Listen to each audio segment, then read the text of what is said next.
誰もいないと思っていたクローゼットから刃物を持った男が襲いかかってくる恐怖、あなたは想像できますか？ 2013 年10月8日、東京都三鷹市、とある一人の女性が路上で血まみれになり倒れているのが発見されました。彼女の名前はさくらすみれさん、当時18歳。搬送先の病院での懸命な救助も虚しく、帰らぬ人となってしまいました。すみれさんは決して恨まれるような人物ではなく、将来を有望視されている女性でした。その後、警察が周辺を職務質問したことにより、犯人はすぐさま逮捕。彼女を殺した犯人、それは長い間すみれさんにつきまとっていたストーカーでした。犯人はなぜ彼女を殺害したのか、それはあまりにも身勝手な非道な復讐だったんです。日本中を震撼させた三鷹ストーカー事件。この事件は日本の法律を大きく変えるきっかけとなったんです。全ての女性に起こりうる恐怖の復讐、リベンジポルノとは。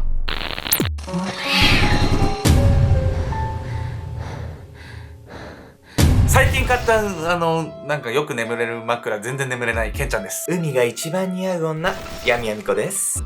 本日ご紹介するのは日本の法律が変わるきっかけともなったストーカー事件についてなんです。早速ね、どういった経緯でこの事件が起こったのか見ていきたいと思います。ストーカー誕生。この事件の被害者すみれさんは映像関係の仕事に携わる父親と現代美術画家の母親のもとに生まれました。他にも大叔父には有名脚本家を持つという文化的な家庭で幼少期を過ごしたんです。そんな彼女は学業も優秀で、小学校の頃から女子大の附属一貫校に進学。学校の成績もオール5と優秀で、得意科目は英語と美術でした。幼い頃からピアノを習い、クラスではリーダー的存在だったんです。そしてすみれさんの才能は学業にとどまりません。その美貌から小学5年生の時には芸能事務所からスカウト、テレビドラマや映画へ出演するなど活躍の幅を広げていったんです。学業優秀でも芸能界でも活躍って、順風満帆すぎる人生じゃないこれ。本当に順風満帆な人生を送ってきたすみれさんなんですが、ある男とね出会ってしまうことによってその人生は一変してしまうんです。遡ること10年ほど前の2011年10月、東京都三鷹市が今回の事件の舞台。当時16歳の女子高生だったすみれさんは流行し始めていたとあることを始めます。それは SNS。現在でこそ老若男女を問わずやっている SNS なんですが、10年前の日本での SNS 人口は現在の 20% 程度。まだまだ若者を中心としたコミュニティだったんです。活発なすみれさんは SNS で様々な人と交流したいと考えていました。そんな中、ある一人の男のアカウントが目に留まります。男の名前は池田ジェームズ・チャーリー。彼は当時19歳、関西の有名私立大学の学生で、南米と日本のハーフ、英語も堪能というプロフィール。年上の男性で自身も英語が得意ということもあり、すみれさんは早速彼とのメッセージのやり取りを開始します。そしてその2ヶ月後、2人は交際をスタートさせたんです。当時すみれさんと池田は東京と大阪という遠距離恋愛。しかし池田はすみれさんに心底惚れており、アルバイトで稼いだお金で毎月東京へ出向き、すみれさんとデートを重ねたんです。こうして心を通わせていく2人。しかし池田にはある不安があったんです。その不安とは自分がついた嘘。そもそも彼は南米と日本のハーフではなく、フィリピンと日本のハーフ、そして有名私立大学というのも真っ赤な嘘。実際はフリーターだったんです。よくそんな嘘がつけたわね。まあそうっすよね。もう SNS が浸透してる今ならね、こうネットリテラシーと言われる、これは嘘、本当とかね、情報に対する考え方でも、今こう教育としてもあるんで、こんなね、嘘、騙されないとは思うんですけど、当時はね、まだまだ SNS が出来たてで、ネットリテラシー含めて持ち合わせてる人がいなかったんでね、平気でこう騙されてしまう。もしくは騙してしまうやつがね、バッコしてたんじゃないかと思うんですよね。交際から9ヶ月経った頃、池田はあることを心配します。それはすみれさんの浮気ですが、この時すみれさんに不自然な言動はありませんでした。これは単に池田の被害妄想だったんです。しかし池田はしつこくすみれさんに浮気をしないように忠告します。そして池田は驚くべきことを口にしているんです。なんと彼はすみれさんに自分は浮気をしていると告白したんです。これは一体どういうことなのか。実はこの池田の告白はすみれさんを試すものでした。経歴を偽り嘘に嘘を重ね続けた池田は自分に自信が持てなくなり、すみれさんにわざと嫌われることをして自分についてくるか確かめたんです。もちろんこんなことをすれば関係が悪化するのは当然。すみれさんは愛想を尽かして池田から距離を取るようになるんです。その後ついにすみれさんから切り出す形で池田に別れ話を持ちかけ、2人は別れることに。しかし池田はすみれさんのことを諦めようとはしませんでした。自滅してんじゃないの？いや、そうなんですよ。そんなね、彼の不器用さはね、悲惨すぎる幼少期の体験に遡るんですよ。愛に飢えた少年。池田の不器用すぎる恋愛観は悲惨すぎる幼少期が原因でした。池田はフィリピン人の母と日本人の父の間に生まれます。しかし、池田少年が4歳の時、両親は離婚。池田少年は母親に引き取られることになるんです。母親はフィリピンパブで働きながら一人で家計を支えていたんですが、外で男遊びを繰り返し、お金にだらしない女性でした。電気、水道代の未払いは当たり前。電気が止まれば家でろうそくを灯し、水道が止まればマンションの共同トイレで体を洗うという生活だったんです。さらに池田少年は母親の愛人に虐待を受けたこともありました。しかし、それでも母親は愛人と別れようとはしなかったんです。いや、なんでそっちに行っちゃうわけ？子供に愛を注いで欲しかったけどね、そっち優先じゃなくて。池田のね、母親ってフィリピンパブで働いてたんで、日本語を習得する機会がなかったんですよ。生活に支障をきたしていた。日本語がわからないがゆえに。やっぱストレスじゃないですか。でね、日本人の男性に依存していってしまったんじゃないかと言われてるんですよね。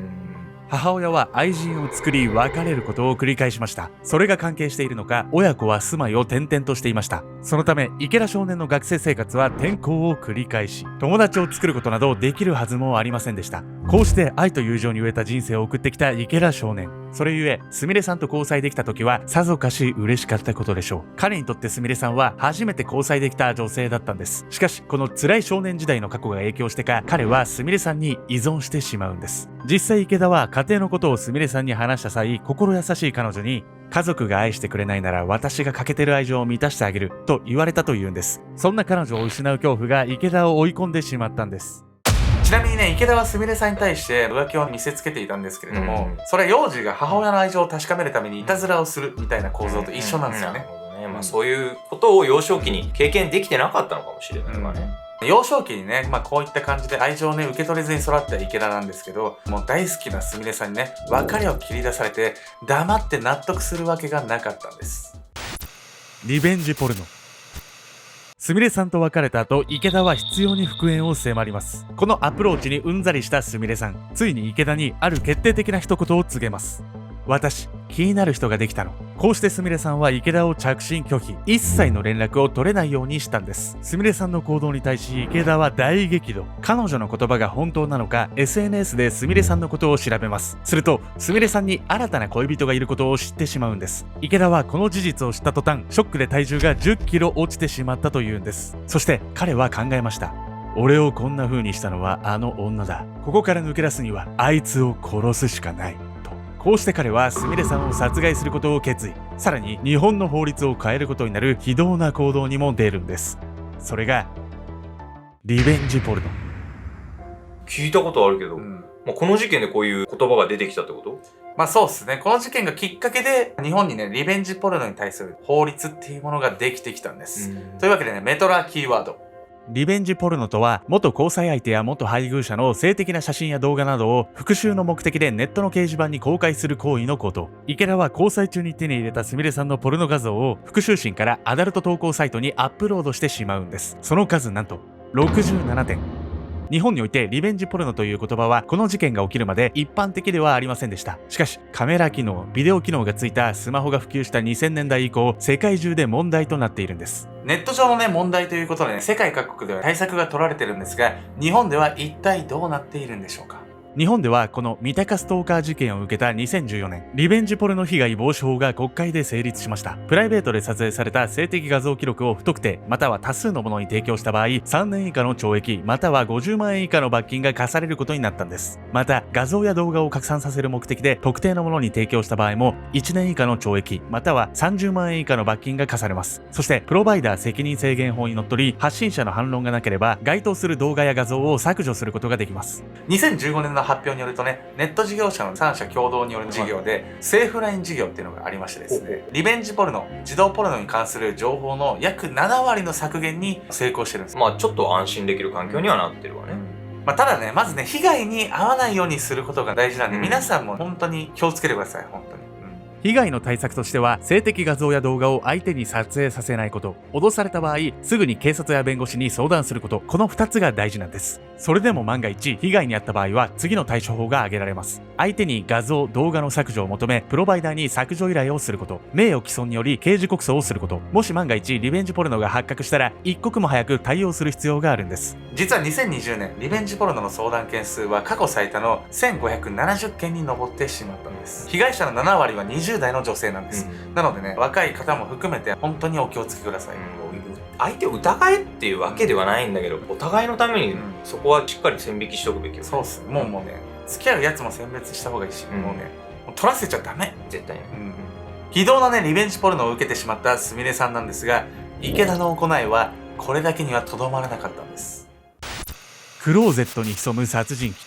大量のポルノ写真をネットにばらまかれたすみれさんは精神的に追い詰められていました。そして意を決して担任教諭にこのことを打ち明けるんです。この事態を重く受け止めた学校側はすぐに警察に相談します。そして2013年10月8日、警察はストーカー規制法にのっとり3度にわたり池田に電話をかけます。しかし池田はこれらの電話全てに応じることはありませんでした。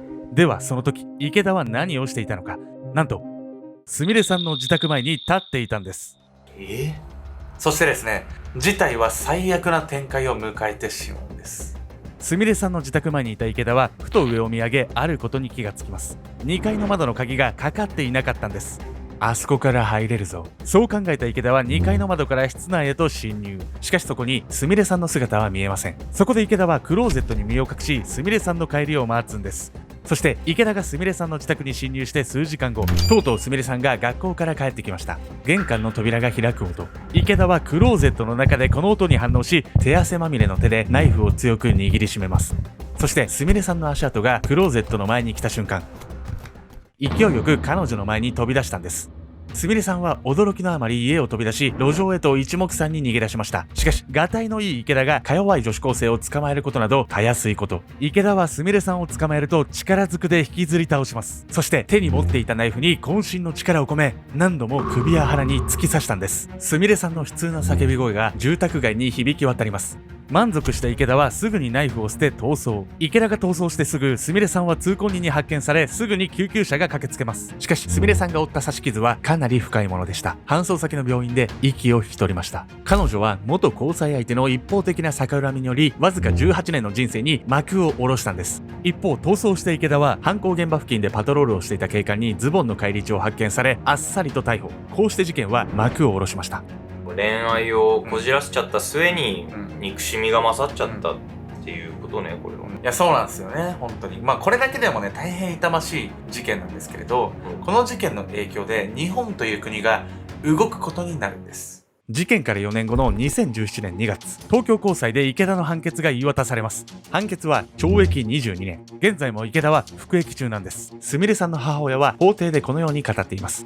娘は視察後も写真を流され、今なお尊厳が傷つけられています。娘ではない写真までネットで娘だと言われています。被告は娘を2回殺し、親も殺し、今も私たちは苦しみ続けています。今後二度とこのような被害者が出ないことを切に願います。